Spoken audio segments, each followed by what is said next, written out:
Hey friend, welcome back. It's great to see you. And today, I'd like to talk about this game, Grand Theft Auto Vice City Stories. I was in the mood for playing a Grand Theft Auto game, and I've had this in my collection for a while now, and I've never actually played the handheld GTA games, this one or Liberty City Stories, so I thought, well, maybe now's time for me to crack it open, because I'm feeling it. Vice City sounds like a cool place to go and hang out. And I have this and I haven't played it. So this was originally a game that came out on the PSP in 2006. It's an open world crime thriller, much in the same vein as all the other Grand Theft Auto titles. I'm sure you're familiar with at least one or a handful of them. And this was developed by Rockstar Leeds, which was originally known as Mobius Entertainment. And they were kind of the major development hub for Rockstar's handheld games. So they did this and worked on Liberty City Stories as well. And of course this was published by Rockstar Games itself. So the game went on to be ported to the PlayStation 2 not too long after in 2007 and included some minor graphical and gameplay enhancements, including better bloom and draw distance and performance overall for the game. And there were a number of new odd jobs added and new jumps and new rampages around Vice City, etc. But otherwise holistically similar games in nature. And to my surprise, the game was more successful than I had known it to be. This PSP or PS2 version going on to sell about 5 million copies, as far as I could find it through my research online. But overall, interesting game, and interesting that it's kind of about, but when people talk about Rockstar Games in the Grand Theft Auto series, they don't necessarily mention the handheld game. So I really just wanted to play through it and kind of get an experience of, is this really just a diluted version of those console titles, or was there something here more that I was truly missing out on by not playing them earlier? So before we dive into too much about my experience with the title itself, let's just look at the game. Right on the front here we have the classic kind of picture collage-esque presentation that the Grand Theft Auto games are known for, kind of giving a highlight of the vibe and feel of what you'll find in Vice City. And then here we have on the spine Vice City Stories. I do like this clean white and black aesthetic that it has going on, but it has that nice pink flare for the Vice City Stories piece. And on the back it says, Vice City 1984. Opportunity abounds in a city emerging from the swamps, its growth fueled by the violent power struggle in a lucrative drug trade. Construction is everywhere as a shining metropolis rises from foundations of crime and betrayal. Vic Vance has always protected his family, his country, and himself in one bad decision, and that job is about to get much harder now. Kicked out on the streets of a city torn by glamour and gluttony, Vic is faced with a stark choice: build an empire or be crushed.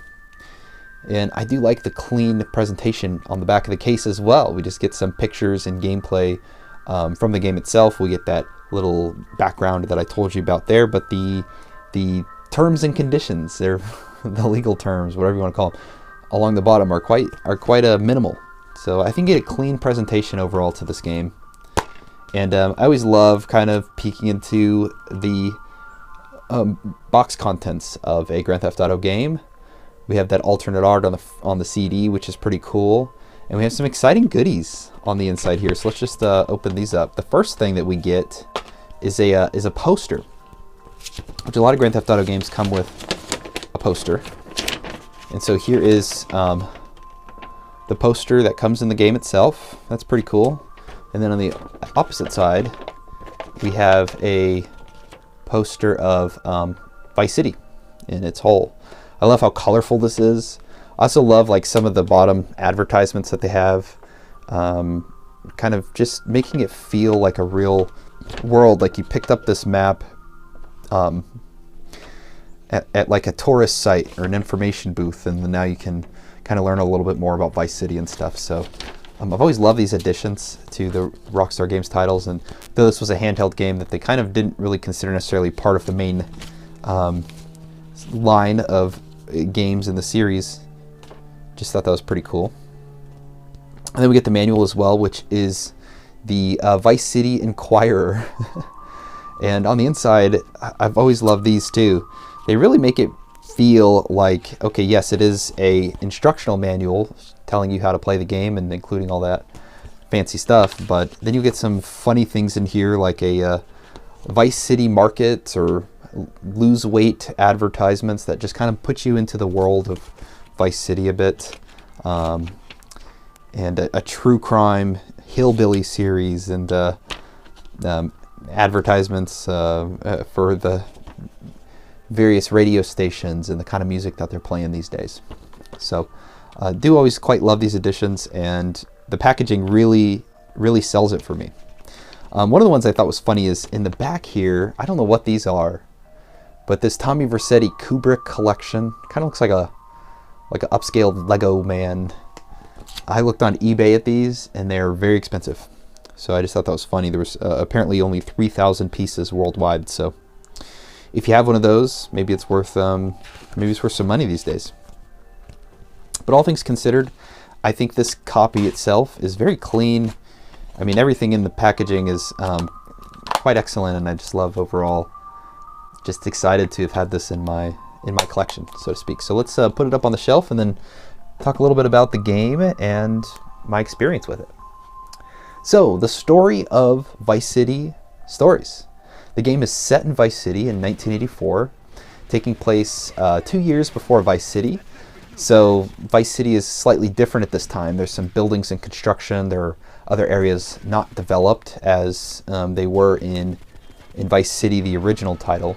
And you play as Vic Vance, and this is Lance's brother. So Lance Vance is a big character in Vice City, and Vic Vance is actually briefly at the beginning of Vice City during the initial drug exchange, which kind of leads to the whole premise of the game, and centers around this title, centers around Vic's pursuit to kind of build a crime empire in Vice City years prior alongside his brother Vance. And alongside Phil Collins at some points, who makes an appearance in the game, which I thought was pretty funny. And you know, this initially starts as kind of a side quest, just to raise some money for Vic and Lance's sick brother. And this quickly devolves into conflicts with rival gangs and drug lords because Vic's actions get him kicked out of the military. So I'd say overall, from a story lens, Vic is a very easy character to step into the role of and kind of feel what he's going through at times. And there is a great relationship built here between him and a woman named Louise that we see throughout the course of the game. And I'd say his cast of enemies, you know, the Mendez brothers, the Martinez, and even toward the end of the game, his own brothers kind of spiraling out of control antics, all create a very emotional degree of stakes in Vic. And so I was quite enjoying that. And additionally, Vic's experiences culminate into some real tragedies that never fully resolve over the course of the game, and they feel quite personal. So I would say overall that the game has kind of a solid pace, and really depends on how you tackle it, whether you get that experience or not, because there's of course a ton of side content and fooling around that one could do while playing Vice City Stories. But I would say in a general sense that I found the game to be pretty enjoyable and have a fun story that I actually found myself following quite a bit throughout the run, which was nice to see. So overall, I would say that the story was pretty clean and cool. So from a gameplay lens, if you have played a Grand Theft Auto game before, you're going to feel right at home, I think, if you pick up Vice City Stories and check it out. So this is an open world game, so it's similar in structure and style to other Grand Theft Auto games. You know, you explore the world, play story missions, or a variety of side content, whether that's races or gang takeovers, rampages, golf, shooting range challenges, impounding vehicles, taxi driving, cop pursuits, ambulance, even a beach patrol where you patrol the beach on an ATV and run over people. I would say that the game has also many enhancements from the original Vice City. So a lot of this being built on the release following San Andreas. So you kind of get these quality of life changes to the animations, the feeling and fluidity of the game. So like you can swim, there's a whole property buying and managing system built into the game. The targeting and movement systems, as I was describing, are enhanced. So all of that was pretty nice, just from a lens of here I am in Vice City, but I'm kind of playing what feels like a more tailored and cleaned up version of such an experience. So that was fun. There were a couple other gameplay changes to your typical Grand Theft Auto experience. One of the changes that was here is that when you're busted or killed, you can bribe your weapons back from the police station or hospital so that you don't have to do a bunch of backtracking to recollect or purchase weapons. So that's pretty nice. And also, depending on the situation, you may find a taxi outside the hospital or the police station that will take you back to the initial start of the mission. So one of the things that was frustrating in the preceding games was that if you failed a mission or something, you would have to drive all the way back to the beginning and then you'd have to initiate the mission. So this still happens if you outright fail a mission. You may have to, in many of the missions here are city spanning, so you may have to spend a lot of time kind of commuting back and forth to starting points for missions. But I'm at least happy that if you are arrested or something, that they've found a way to kind of enhance through quality of life your experience with kind of re-triggering and starting those missions without killing too much time in the process. So there is a core gameplay idea as well called empire building, which is unique to Vice City Stories. And so this enhances what I guess San Andreas did with gang wars is the best way to put it. So to gain passive income in the game, Vic can take over gang operations throughout the city and operate various businesses, whether these are protection, rackets, brothels, smuggling, etc. There's 6 of these in total. And every business the player accumulates kind of adds to this daily passive income stream that will grow over the course of the game. So while an interesting gimmick, I would say that I never felt like I needed a ton of money throughout playing Vice City Stories. So there wasn't much of an incentive to continue past getting the required number of these in order to continue the story forward. So I didn't go into full depth on trying to take over every single operation in the city. And I would say that the procedurally generated missions that are created from these empire building scenarios, they aren't particularly fun. They get repetitive very quickly. It's not too long to max them out, but I did find that between those and kind of dealing with gangs that are attacking your businesses as well becomes a constant hassle that I eventually just had to go ahead and drop the concept altogether. And so I thought it was nice to see gang wars built up on, because when I played San Andreas, I always loved to take over all of the gang territories in San Andreas. But here I just didn't feel like it had been iterated on well enough, even though the depth was enhanced significantly in this process. And so empire building, that's a huge part of the gameplay of Vice City Stories, and I could see this being really nice if you had it kind of handheld and on the go and just wanted to get some rampage and fun in. You could take over one of these in a span of 10-15 minutes. But from like a sit at home console gaming experience, I didn't enjoy it quite as much. So a couple other things I wanted to describe is that just some notes I picked up playing. You can't traverse objects via climbing, so I thought that was a strange step back, and this would have been nice because especially for the earlier parts of the game, many of your missions will take place in this fenced off trailer park that has maybe 2 entrances.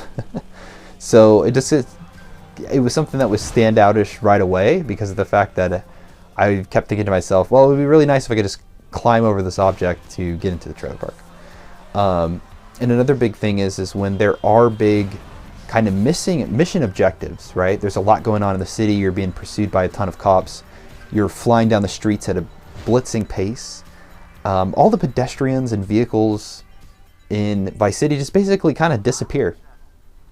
So holistically, I would say that Vice City Stories feels much less alive than Vice City, and this was a core part of it. I'm sure a big piece of that is that the game was originally designed for PSP, right? So the hardware limitations were already apparent at that point, and so if you're taking that game, porting it over and just enhancing the graphics a little bit and the visuals, then of course you're not considering other aspects of the performance, such as everybody disappearing when there's a lot going on, which is something that you would probably have to do for the PSP, right? So I did kind of find that to be a little taking me out of the gaming experience is probably the best way to say it. And the other big note that I took away was that the AI in a general sense can be pretty brainless at times, and not in like the typical old school Grand Theft Auto kind of way, but AI would spawn into fights. You know, they would not be engaging in fights. They would be standing around, running into walls, sometimes just shooting through walls and making it impossible to hit them back. So that was frustrating, as you can imagine. And last but not least, I don't know why, but the biggest pickup truck to the smallest sports car, every car in this game drives insanely fast, which made it nice for finding a vehicle just to get around, but just kind of stood out to me as a little jarring in kind of the overall idea of like finding the nicest cars and having the opportunity to drive them. They're readily available most of the game, and it doesn't even matter because every car is moving at like 10,000 miles per hour once you get it up to speed. So that's from a gameplay sense my experience playing Vice City Stories. The story missions were quite fun. There was a lot of variety in the mission objectives. If you failed them, well, you're going to have some typical Grand Theft Auto frustrations, surely. And then all the side content I engaged with a little bit, and most of it's going to be very familiar to what you've had with the other Grand Theft Auto games. The unique one here, Empire Building, is interesting enough to sustain itself to the end of this game for the story missions, which require you to collect the number of these Empire Building operations.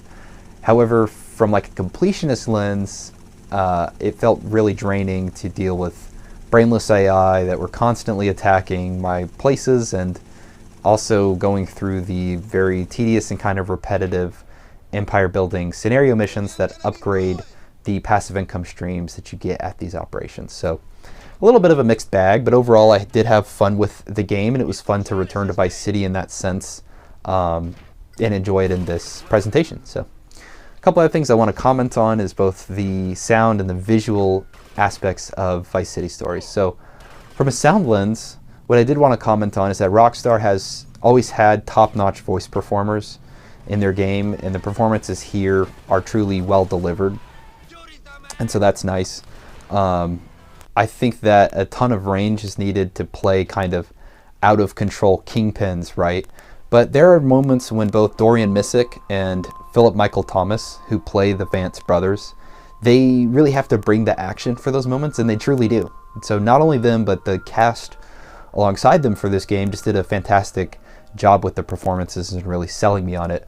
I think I found Lance to be a more interesting character here than he was in the original Vice City, and Vic Vance himself to be a very engaging and interesting player to kind of go through the story with. He's more compelling than I would have suspected him to be for what is considered sort of like a handheld spin-off game of the Grand Theft Auto games. So that was really nice. And what we'll see again, similar to many of the Grand Theft Auto games, is that the selection of music and soundtracks are just perfect for the time and period, and that happens here in Vice City Stories too. So the licensed music is fantastic. It recreates the spirit of the 80s perfectly in the game. Especially there's like live performances, well, 3D live performances of Phil Collins playing some songs, which is really awesome. And I would say that though all of these songs are here, they're not as present for me as Vice City. And I chalk some of that up to nostalgia, right? Because all the songs of Vice City, they're from my childhood and playing this game.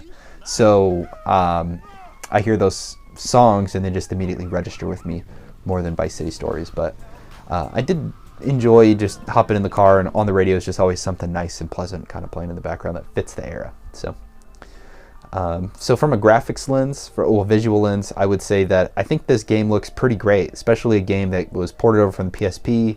Of course, it had some enhancements done to it, but I am playing it on a backwards compatible PS3 on a 65-inch television, and it still looked nice, especially in its visual presentation, right? I loved the saturation and the colors of Vice City, and the game looks perfect here because of just exactly that. And so just really impressed. The game is still built on the PSP code, so they really did a lot to enhance those visuals and again make it look nice on a 65-inch TV.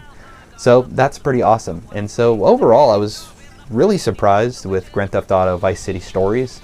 I expected something a little more diluted, but I felt like we got an interesting and compelling story with fun, tried and true Grand Theft Auto gameplay with some nice quality of life enhancements that came alongside the post-release world of San Andreas that Rockstar was operating in at the time. And it was just a fun game, and so I'm happy that I have it in my collection.